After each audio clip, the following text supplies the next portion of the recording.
మొదలు పెట్టండి గురుగారు. మొదలు పెట్టందా?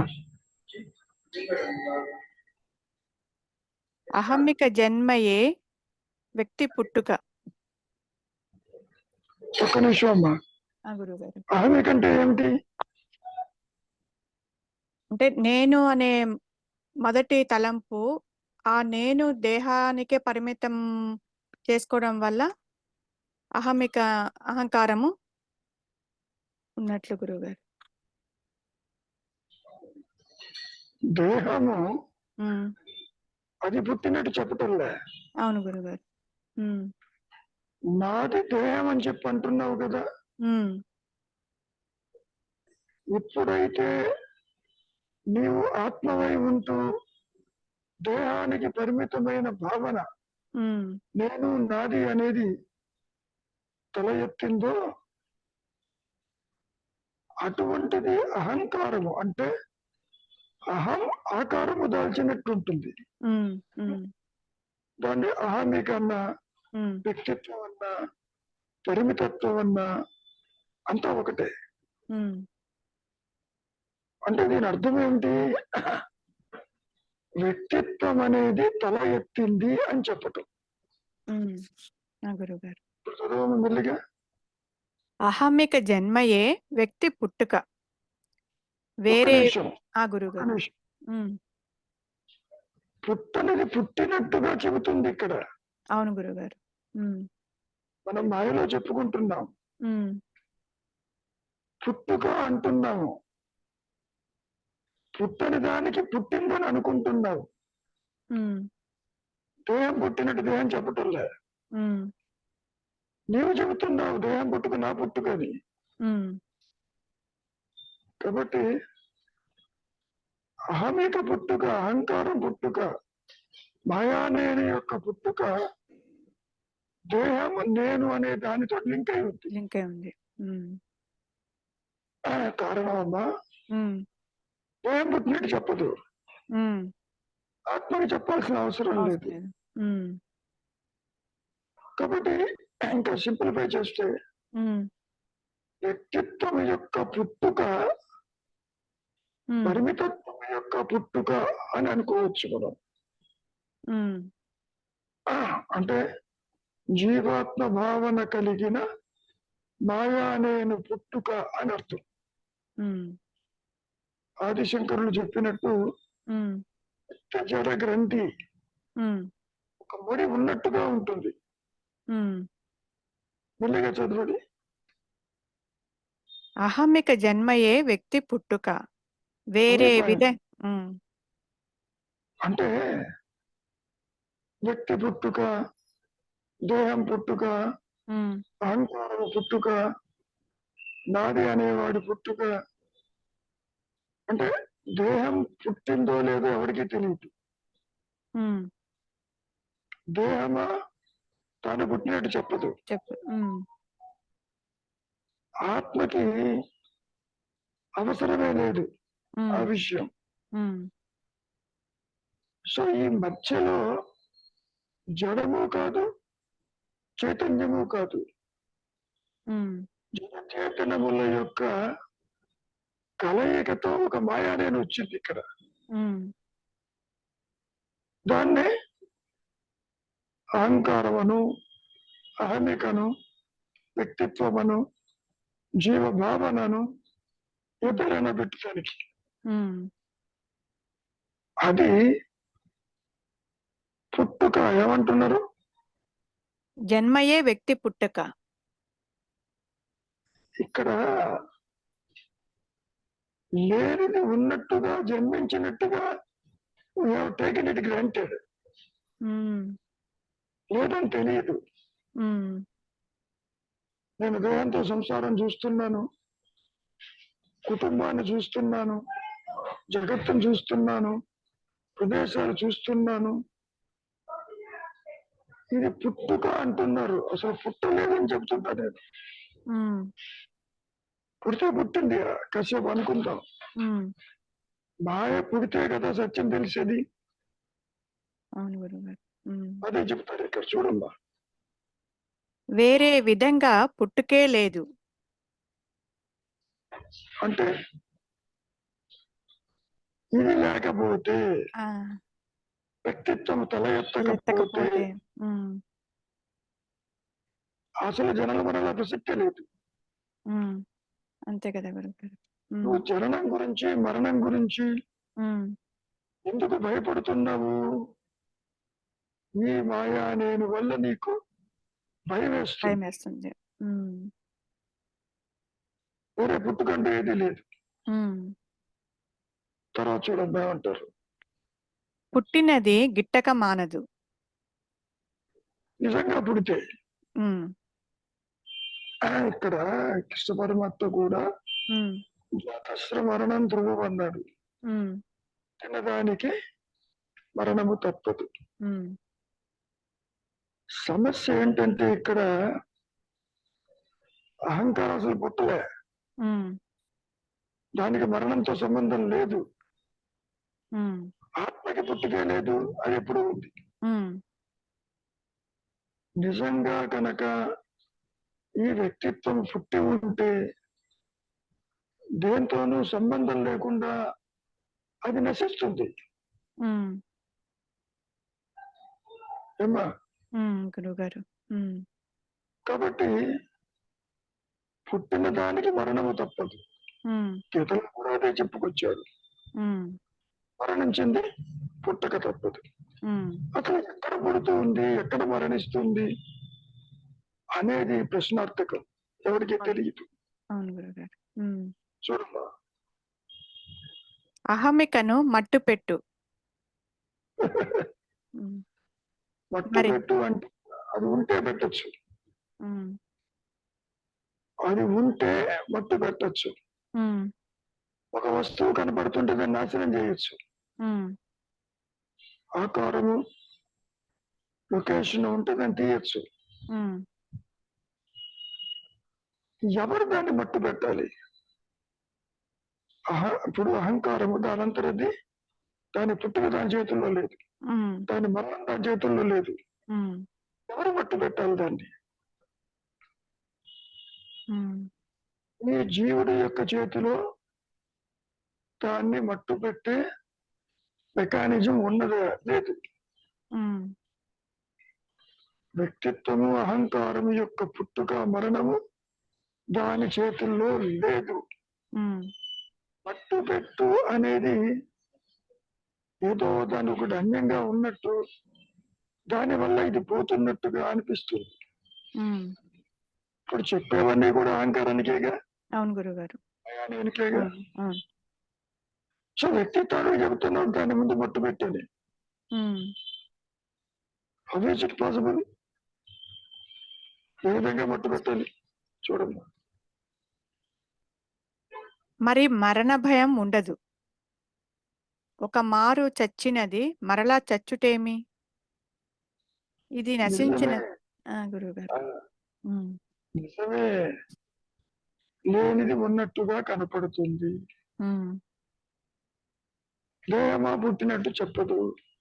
ఆత్మ చెప్పలేదు. దీన్ని మట్టు పెట్టు అంటే ఏ విధంగా మట్టు పెట్టాలి? ఏ విధంగా నష్టపరచాలి? హ్మ్. పైగా ఇది వాసనలతో వచ్చింది ఇక్కడికి. అవును. హ్మ్. వచ్చింది తనకు తాను నష్టమవటానికి సంసిద్ధం అవుతుందే హుహు. కాదు. అవ్వదు. హ్మ్. కాసేపు నీవు నిద్రపోతేనే తిరిగి రావంటే నిద్రపోవు, మెలుకుతూనే ఉంటావు. హ్మ్. ఏమ్మా? అవును గురువుగారు. హ్మ్. సో ఎవరు మట్టు పెట్టాలి దీన్ని? హ్మ్. చూడు, ఇది నశించిన తర్వాత కూడా ఆత్మే మిగిలి ఉంటుంది. అదే ఆనందం, అదే అమరత్వం. ఆత్మ అంటే ఏమిటో తెలియదు. ఇది నశిస్తే అది మిగిలి ఉంటుంది. అలా నశించకపోయినా అది మిగిలే ఉంటుంది. హ్మ్. ఆ, ఈ తెర మీద బొమ్మలు పడినా పడకపోయినా తెర మిగిలి ఉంటుంది. అవును. Is it? అవును గురువుగారు. హ్మ్. ఇక్కడ ఇది నశిస్తే ఆత్మ ప్రకాశిస్తుంది అనేటువంటి కారణ సంబంధాలు ఉండవమ్మా. ఉమ్, ఉమ్, అట్లా కుదరదు. ఉమ్, చెప్పుకోవటానికి చీకటి నశిస్తే వెలుతురే ఉంటుంది అన్నట్టు ఉంటుంది. ఉమ్, విచారిస్తే అసలు చీకటే లేదు, ఉమ్, అజ్ఞానమే లేదు, పరిమితత్వమే లేదు, జీవభావనే తల ఎత్తలేదు. ఉమ్, ఎందుకు చెబుతున్నారు? అహంకారం ఆది నుంచి తృణీకరించబడిందని. ఉమ్, అటువంటిది ఏదీ లేదని చెప్పడం. ఉమ్. మరి ఏ విధంగా మట్టు పెడతారు? ఇంకేమన్నా ఉందా? అంతే అయిపోయిందా? అంతే గురువు గారు. మొత్తం చదువు. అహమ్మిక జన్మయే వ్యక్తి పుట్టుక, వేరే విధంగా పుట్టుకే లేదు. పుట్టినది గిట్టక మానదు. అహమ్మికను మట్టుపెట్టు, మరి మరణ భయం ఉండదు. ఒక మారు చచ్చినది మరలా చచ్చుటేమి? ఇది నశించిన తర్వాత కూడా ఆత్మ మిగిలే ఉంటుంది. అదే ఆనందం, అదే అమరత్వం. అన్ని బాగానే ఉన్నాయి. ఉమ్, ఆనందము, అమరత్వము, ఆత్మస్థితి, తురీయము, సచ్చిత్ ఆనందము అని ఏ పేర్లు పెట్టుకున్నా ఉమ్, అది నీ సహజ స్థితి ప్రకాశిస్తూనే ఉంటుంది. ఇక్కడ సమస్య ఎక్కడ వస్తుందంటే how to destroy this ego. Ego. అవును గురువు. తనను ఇది నష్టం అవుతుందా? కాదు. ఎందుకు కాదు? దీని పుట్టుక దీని చేతుల్లో లేదు, దీని మరణము కూడా దీని చేతుల్లో లేదు. కనుక ఇంకా సింప్లిఫై చేస్తేనమ్మా, ఒక్క ఆత్మ ప్రకాశముతోనే ఇటువంటి జగజ్జీవన భావనలు లేవని తిరిగి ఇక్కడ వచ్చాక తెలుస్తుంది. నేనంతటా ఇది ఎన్ని కర్మలు ఆచరించినా నష్టం కాదు. నీవు దీనికి పని కల్పిస్తున్న కొద్దీ ఇది నాటుకుపోతూ ఉంటుంది, వాసనలను సేకరిస్తుంది, ఇంద్రియాలకు భోగి అవుతుంది. ఇంకా అనుభవించాలి, ఇంకా అనుభవించాలి అని పునరపి మరణం పునరపి జననాలలో ఈ మాయా నేను దేహాలను మార్చుకుంటూ పోతుంది. మరి దీన్ని మట్టు పెట్టేది ఎట్లాగూ? పోని మహర్షి సూచించినట్లు,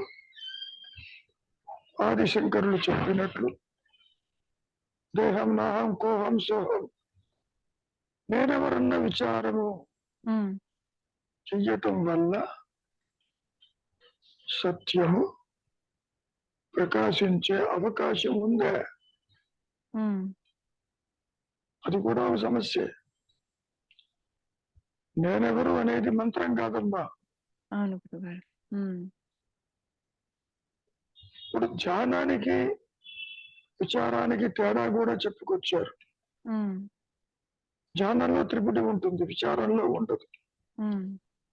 విచారం అహంకారమే చెయ్యాలి.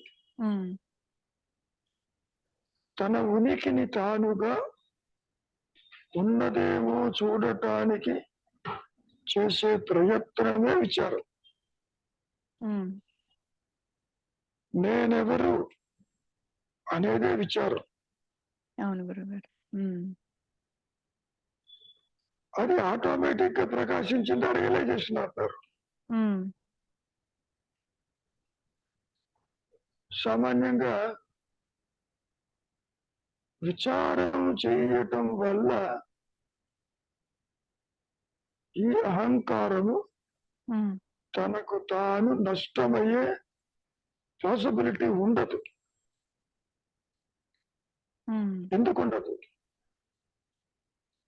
ఇది ఏదో రూపేణ మిగిలే ఉంటుంది. అది ఉమ్, నాకేమీ కనపడటం లేదు, నా స్వరూపం తెలియటం లేదు,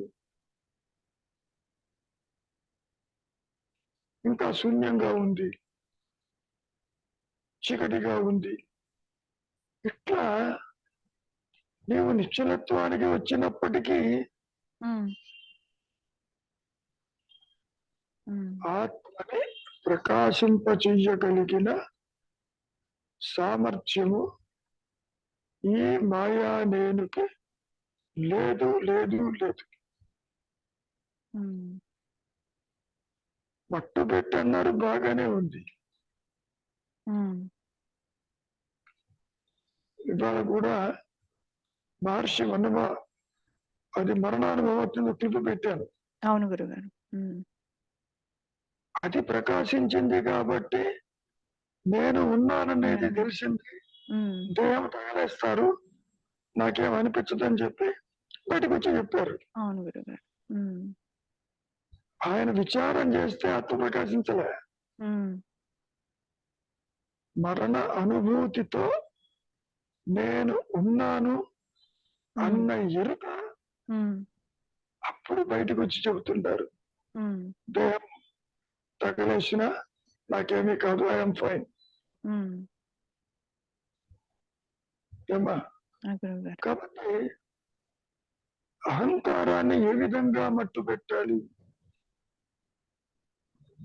అసలు ఎవరు మట్టు పెట్టగలరు దాన్ని?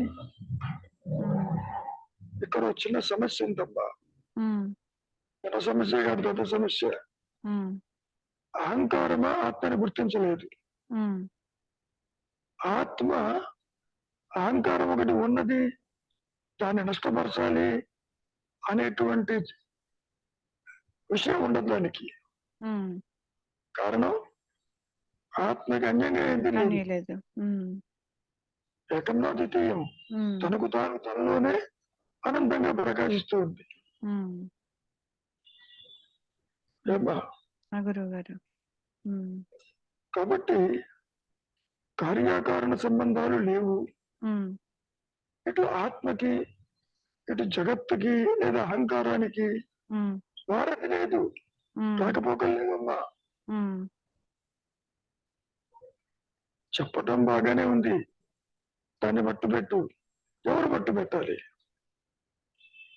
ఉమ్, ఒకవేళ ఉమ్, ఆత్మే కనుక దీన్ని గుర్తించగలిగితే ఉమ్, పట్టు పెడుతుంది. గుర్తించదు. ఉమ్, ఆత్మకి ఆత్మ జ్ఞానంలో లేదా జ్ఞానం వల్ల ఉమ్, చీకటి వెలుగులు రెండు ప్రకాశిస్తాయి. ఉమ్, జ్ఞాన అజ్ఞానాలు కూడా రెండు ప్రకాశిస్తాయి. ఉమ్, ఆ గురుగారు.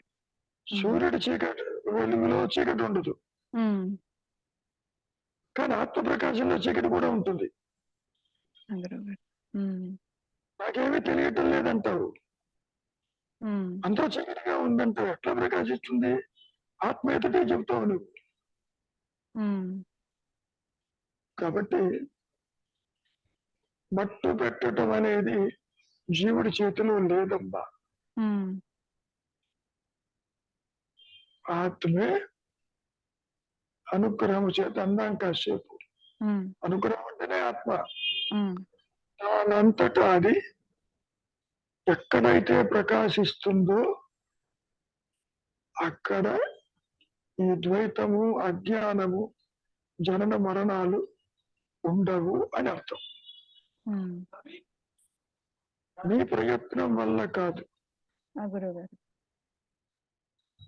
నీవా ఉంటూ ఆత్మని తెలుసుకోలేవు. సర్పరజ్జు భయభ్రాంతిలో తాడును తెలుసుకున్నట్టుగా దేహాత్మబుద్ధితో ఆత్మను తెలుసుకో. కాబట్టి ఏ విధంగా మట్టు పెట్టాలి అంటే ఏమంటాడు మహర్షి?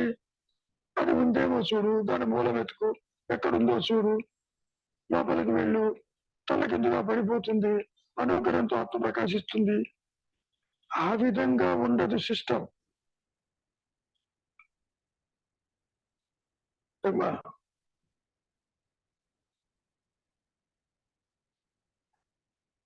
నువ్వు నిశ్చయత్వానికి వస్తావు.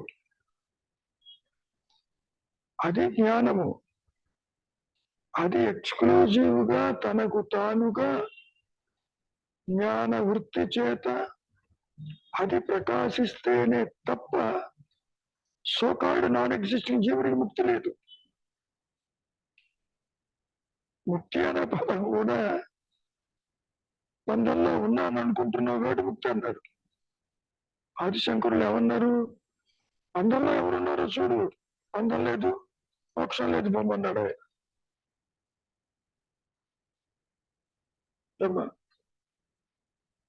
కాబట్టి జీవుడు తానంతట తాను వృత్తిరాహిత్యం అయితేనే తప్ప, శరణాగతి అయితేనే తప్ప మార్గం అంటూ లేదు. శరణాగతి అయినప్పటికీ ఆత్మ ఎక్కడ ప్రకాశిస్తుంది? గుర్తించదుగా. రెండు నేనులా లేవు. కాబట్టి ఇది చాలా క్రిటికల్ గా అనిపిస్తుంది. చెప్పటం అది ఉందేమో చూడు, దాన్ని బట్టి పెట్టు, ఆలోచన లేని స్థితిలో ఉండు, అంతర్ముఖంగా మూలం వెతుకు, నువ్వు లోపలికి వెళితే తల్లకిందుగా పడిపోతుంది, ఆత్మ ప్రకాశిస్తుంది. అంత తేలికగా చెప్పుకున్నంత రీతిలో ఉండదప్ప. ఆయన మంచి ఉద్దేశంతోనే చెప్పారు. ఇంకోటేమిటి, తాను చెయ్యనిది చెప్పాడు ఇక్కడ. ఆయన విచారం చేయలే, అది ప్రకాశించాలని చెబుతున్నాడు. విచారం చేయి, తెలుసుకోండి. సో ఎంతవరకు ఈ బోధలు ఉపయోగపడతాయి అంటే మౌనం వరకే, నిశ్చలం వరకు. వృత్తి రాహిత్యం అయితే దీని ఉనికి ఉండదబ్బా. దానికి వైరాగ్యమని, శమదమాది సత్సంపత్తి అని, అంతర్ముఖమని, యమ నియమాలని ఎన్నో పెద్ద లిస్టు పెట్టుకొచ్చారుగా యోగసూత్రాల్లో కూడా. సో ఉన్నాను అన్న ఎరుకని సహజత్వము, అందులో సందేహం లేదు. దానికి ఒక రకంగా చెప్పుకోవాలి అంటే ఈ అహంకారము, ఆలోచన దీన్ని కవర్ చేస్తున్నట్టుగా ఉంటుంది. ఒకటే నేను ఉంటుంది, అన్యత్వాన్ని చూస్తున్నప్పుడు నేను ఉన్నానన్న జ్ఞానము మరుగున పడుతుంది. కాబట్టి నిశ్చలమైన మనస్సుని అలవాటు చేసుకో, అంతవరకే నీ యొక్క రోలు. చింతా విహీనం, ఇది నీకు అలవాటైంది బాగా. ద్వైతం పనులు చేయటము, వినటము, తినటము, కష్టము, సుఖము, ఇవన్నీ అలవాటైంది. ఇది ఎప్పుడైతే బై హ్యాబిట్ ఇది అలవాటైందో ఇది నీకు సత్యంగా తోస్తుంది. ఇక్కడ నీకు కావాల్సింది ఏంటి? మౌనము, నిశ్చలత్వము. ఎరుకంటే ఏంటో తెలియకపోవచ్చు, ఈ స్వరూపమే ఎరుక. ఎరుక ఆల్రెడీ ఉన్నది, నీవే ఎరుక, నీవే ఉనికి, ఉమ్, నీవే స్వయం ప్రకాశమైన ఆత్మవి. ఉమ్, నువ్వు ఉండటం కాదు ఆత్మగా. ఎప్పుడైతే ఈ అహంకారము థాట్ ఫ్రీ అవుతుందో, ఉమ్, ఆసనారహిత్యమవుతుందో, క్షణకాలం చాలు. ఉమ్, నిశ్చలంగా ఉన్నావు. చూచే నేను దేన్ని చూడటం లేదు. అప్పుడు నీ సహజత్వము తనకు తానుగా ప్రకాశిస్తూ ఉన్న సంగతి అది రివీల్ చేస్తుంది. ఉమ్, జీవభావంతో నీవు తెలుసుకోవటం కాదు. ఉమ్, ద్వైతము అదృశ్యమైపోతుంది. ఉమ్, నీకు తలపులు లేవు. ఉమ్, ఏమా? ఆ గురువు గారు. ఉమ్, నీకు అన్యత్వం లేదు. ఉమ్, వృత్తిరాహిత్యమై ఉన్నావు నీవు. ఉమ్,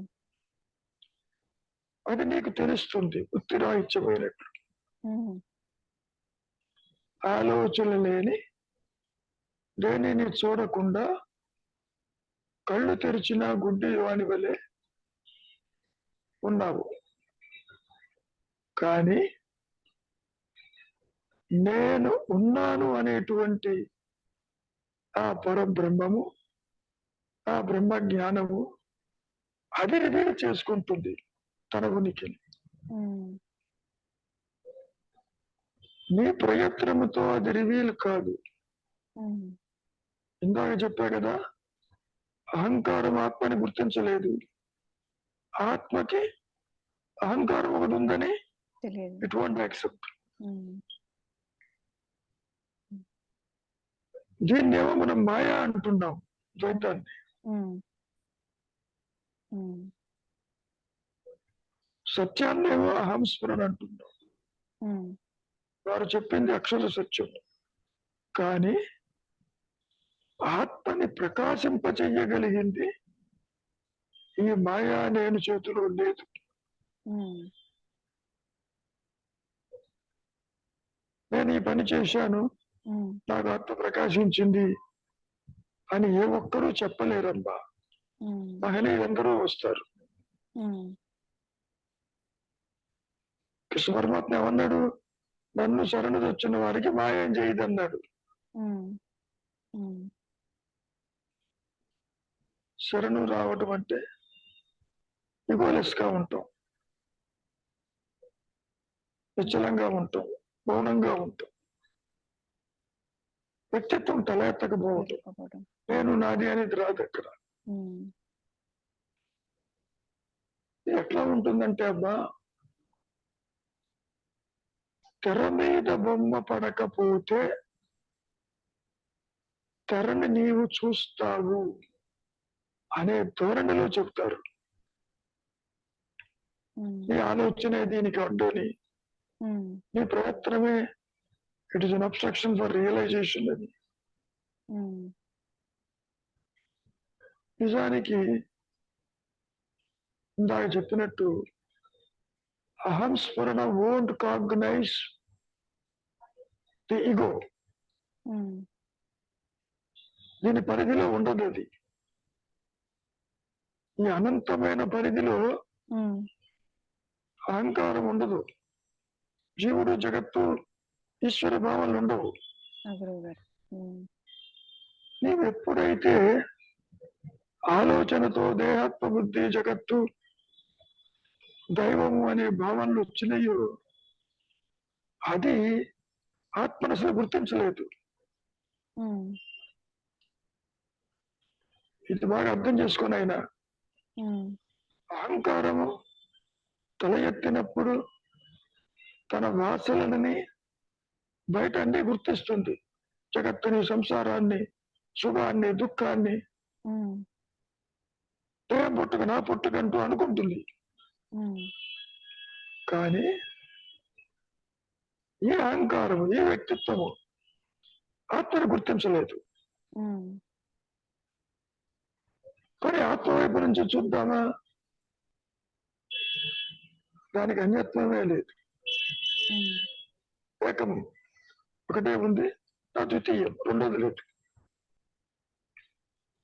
ఆ వచ్చిన క్రిటికాలిటీ అలా వస్తుంది.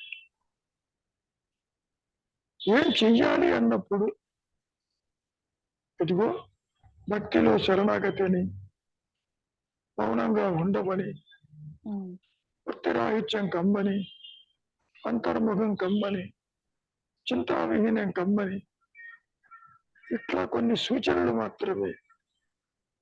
ఉమ్, చింతావిహీనం హృదయ చింతయామి అనేది నీ చేతుల్లో లేదు.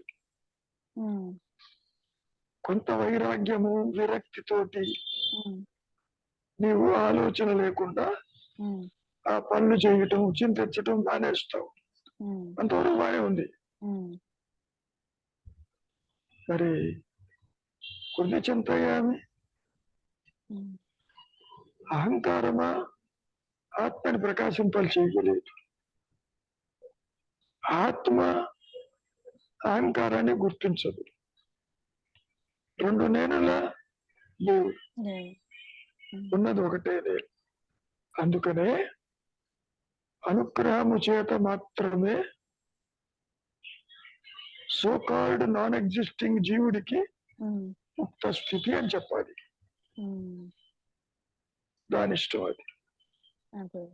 ఉమ్, ఏమ్మా? ఉమ్. నాయన రవి, ఇంకేమైనా ఉందా అదృశ్యమయ్యే లోపల? గురువుగారు అంటే ఇప్పుడు ఆ సెల్ఫ్ అనేది అది ఆల్రెడీ సెల్ఫ్ లూమినియస్ కదా, అది ఎప్పుడో స్వయం ప్రకటితమై ఉంది. ఆ అంటే విషయం ఇప్పుడు తెలియదు. ఆ గురుగారు విషయం తెలియదు. ఆ, రవిగా మిగిలి ఉంటూ ఆత్మ సెల్ఫ్ ల్యూమినస్ అది ప్రకాశిస్తుందన్న జ్ఞానము జీవుడికి లేదు. అవును. ఇప్పుడు గురువు కావచ్చు, అనుభవజ్ఞుడు కావచ్చు, శాస్త్రాలు కావచ్చు, ఇవన్నీ చెబుతాయి ఆత్మ స్వయం ప్రకాశం అని. నేను చెబుతా, కానీ ఉపయోగం లేదు నీకు. ఆ,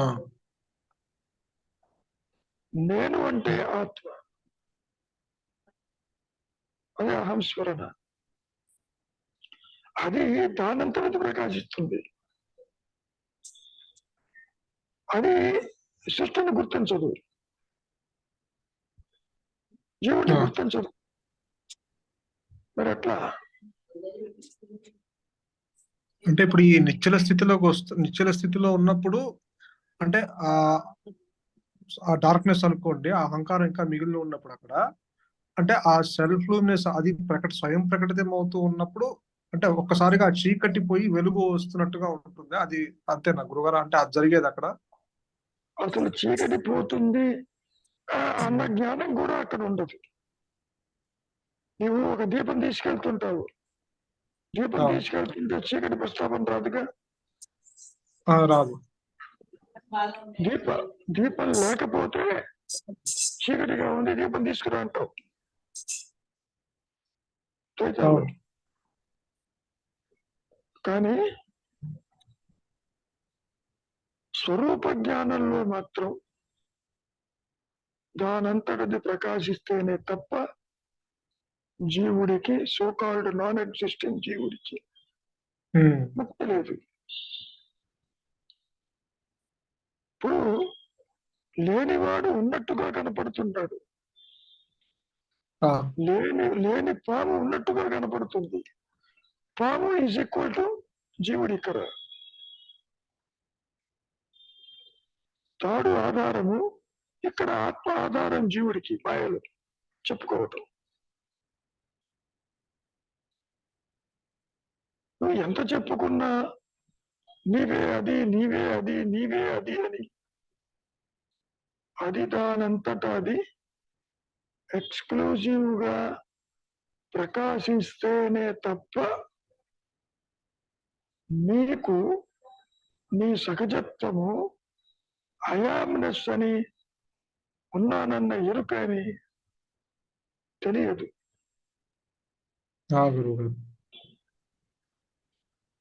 ఆత్మకి తెలుస్తుంది తన ఉనికి జ్ఞాన వృత్తి చేత. తనకు అన్యం తెలియదు.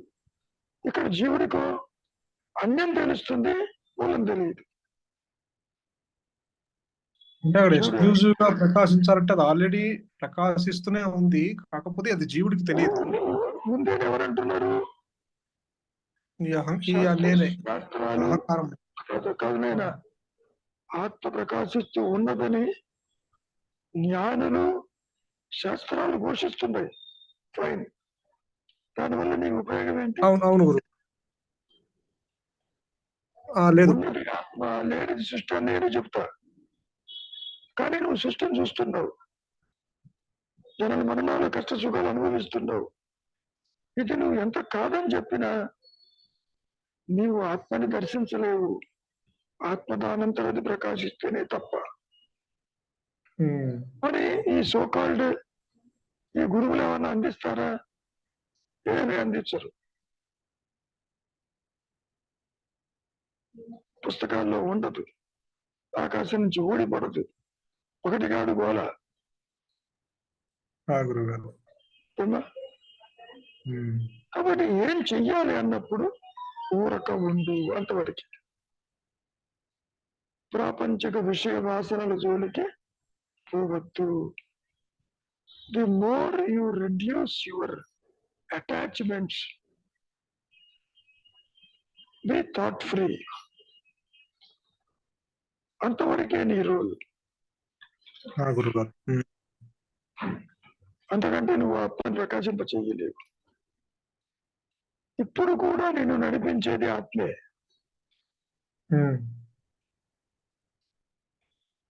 ఏమైనా గురుగారు అర్థమైంది.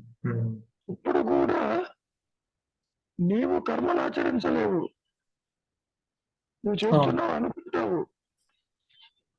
జ్ఞానులు అజ్ఞానులు ఎవ్వరూ లేరు. జ్ఞానమే సర్వకర్మను ఆచరిస్తుంది.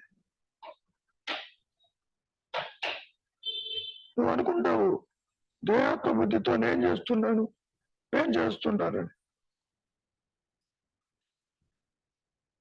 కన్ను తీసి అక్కడ పెట్టి చూస్తుందేమో, చూడదు. చెయ్యి తీసి అక్కడ పెట్టి పని చేస్తుందేమో, చూడు, చేయలేదు. కాబట్టి భగవంతుడి ఉచ్చతర శక్తి యొక్క అనుగ్రహము చేతనే సోకాల్డ్ నాన్ ఎగ్జిస్టింగ్ జీవుడికి ముక్తి అని చెప్పుకోవాలి. సత్యము ప్రకాశించిన వాళ్ళు ఎందుకు తిరిగి పుట్టరు? ఇదే కారణం.